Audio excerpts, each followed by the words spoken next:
నేను తిరుపతి సంఘటన జరిగింది. అక్కడున్న పోలీస్ శాఖ గనక నిజంగా అక్కడున్న డిఎస్పీ గారు గనక సవ్యంగా బాధ్యత నిర్వర్తించుంటే బాధ్యత అప్పచెప్పిన ఎస్పీగా ట్రాన్స్ఫర్ అయ్యేవాళ్ళు కాదు.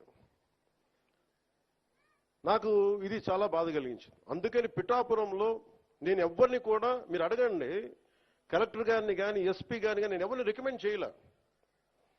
నేనేం చెప్పానంటే నేను ఎవరిని వెండేట ప్రభుత్వం, మీరు గత ప్రభుత్వంలో మీరు పనిచేసి ఉండొచ్చు,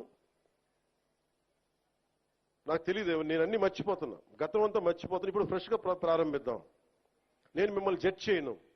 నాకు ఇవ్వాల్సిందల్లా సుపరిపాలన ఇవ్వండి. తన్నా మన అని భేదం లేకుండా అందరికీ సమాన న్యాయం చేయమని అంటే అది జరగకపోతే మటుకు మళ్ళీ నా లాంటి వాడు వచ్చి రోడ్ల మీద తిరిగితే ఎవరికి నిద్రాహారాలు ఉండవు. అక్కడ దాకా తీసుకెళ్ళదు. ఎందుకంటే నేను